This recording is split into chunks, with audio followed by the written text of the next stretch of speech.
प्रश्नावली 2.2 के प्रश्नों को हम इस वीडियो में हल करेंगे। प्रश्नावली 2.2 में प्रश्न दिए गए हैं, निम्न द्विघात बहुपदों का शून्य ज्ञात करें और शून्यकों के योग तथा गुणांकों के बीच के संबंध की सत्यता की जांच कीजिए। प्रश्न हमारा दोस्तों है कि कोई द्विघात बहुपद दिया गया है और उनके शून्यक आपको ज्ञात करना है, साथ में शून्यकों का योग और उनके गुणांकों के बीच की संबंध की सत्यता की जांच करनी है। दोस्तों आप जानते हैं कि कोई भी द्विघात बहुपद जो होता है वो होता है ax² प्लस bx और प्लस c बराबर 0 के रूप का। यदि आपसे पूछा जाए कि द्विघात बहुपद जो होता है किस रूप का होता है तो आप कहोगे ax² plus bx plus c equal to 0। अब a जो होता है वो होता है x² का गुणांक जो है a है, b जो है x का गुणांक और c अचर पद है। मान लीजिए कोई हमारा प्रश्न है, चलिए हमारा पहला प्रश्न है उसको पहले नोट कर लेते हैं। वो है x² माइनस 2x और माइनस 8 इक्वल टू 0। इसका हमें शून्यक निकालना है और साथ में इनके शून्यकों के योग तथा शून्यकों के गुणांक के बीच की सत्यता जो है उसको जांचनी है। तो उसके लिए सबसे पहले हमें जरूरी फार्मूला जो है वो है alpha plus beta equal to. अब जब हम इन बहुपदों का शून्यक निकालेंगे तो पहले शून्य को अल्फा लेंगे और दूसरे शून्य को बीटा लेंगे। क्योंकि ये द्विघात बहुपद है इसलिए इसके दो शून्यक होंगे, एक अल्फा और एक बीटा। तो अल्फा और बीटा को जोड़ेंगे तो वो होगा माइनस b/a और b आप लोगों को दोस्तों मालूम है कि x का गुणांक है और a जो है x² का गुणांक है। अल्फा इंटू बीटा निकालना है यानी शून्यकों का गुणनफल, तो ये होता है c/a। अब c जो है अचर पद है, यहाँ पे आप देख सकते हैं कि अचर पद -8 है और a जो है x² का गुणांक यहाँ पे 1 होगा। तो ये दो फार्मूले हैं, इनको आपको याद रखना होगा। तो चलिए हम अपने प्रश्न को सॉल्व करते हैं। हमारा प्रश्न है x² माइनस 2x माइनस 8 बराबर 0।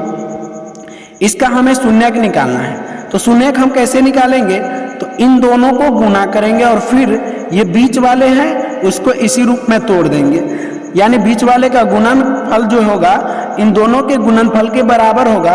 और साथ में जब इनको जोड़ना या घटाना पड़ेगा तो ये -2x ही आने चाहिए। अब चलिए इसको क्या लिख सकते हैं, तो इसको लिख सकते हैं x² minus 4x plus 2x। दोस्तों यहाँ से आप देख सकते हैं और -8 इक्वल टू 0। यहाँ से दोस्तों आप देख सकते हैं कि यहाँ 4x और प्लस 2x है, जब इनको घटाएंगे तो -2x आएगा और साथ में ये -8 जब गुना किया जाएगा तब भी ये 4 दूना 8x² आएगा। अब ये दोनों में कॉमन क्या है, तो दोनों में कॉमन x है, तो x को हम निकाल लेंगे बाहर। तो इसको लिखेंगे x माइनस 4, फिर यहाँ से हम +2 कॉमन निकालेंगे तो ये x माइनस 4 इक्वल टू 0 आएगा। अब इसको हम क्या लिख सकते हैं दोस्तों, तो इसको दोनों में से किसी एक को लिखिए x माइनस 4 और फिर ये बचा तो x प्लस 2 इक्वल टू 0। फिर इसे आगे क्या लिख सकते हैं, तो x माइनस 4 इक्वल टू 0 या x प्लस 2 इक्वल टू 0। यहां से हमें x का मान जो है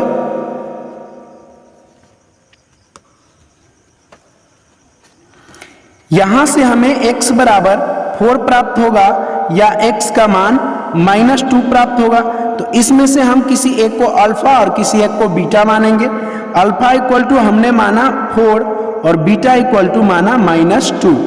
अब हमें क्या ज्ञात करना है, तो अल्फा प्लस बीटा यानी शून्यकों का योगफल।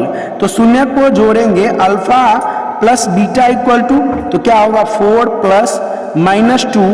अब जब इसको 4 और प्लस माइनस -2 इक्वल टू 2, अब ये अल्फा प्लस बीटा बराबर क्या होता है, तो अल्फा प्लस बीटा बराबर होता है -b/a। यहाँ पर b जो है वो -2 है तो -2 और बाई a जो है 1 है और माइनस माइनस प्लस 2 आएगा, 2/1 इक्वल टू 2। तो आप देख सकते हैं कि दोनों शून्यकों को जब हमने जोड़ा तब भी 2 आया, या सूत्र से हमने अल्फा प्लस बीटा बराबर निकाला तब भी 2 आया। साथ में हमें निकालना है अल्फा इंटू बीटा। तो अल्फा इंटू बीटा बराबर क्या होता है दोस्तों, तो ये होता है c/a। अब देखिए जोड़ने शून्यकों के सहारे जब अल्फा इंटू बीटा निकालते हैं तो 4 गुने -2 बराबर -8 प्राप्त होता है। और जब फार्मूला से सी बाई ए निकालेंगे तो सी हमारा जो है, सी हमारा अचर पद जो है 8 है, तो -8 और ए जो है एक्स स्क्वायर का गुणांक 1 है, तो ये भी सूत्र से भी आ जाएगा। और जब दोनों शून्यकों का गुणनफल करेंगे तब भी ये -8 आएगा। तो इस तरह आप आसानी से प्रश्नों को सॉल्व कर सकते हैं। चलिए हम अपने दूसरे प्रश्न को सॉल्व करते हैं।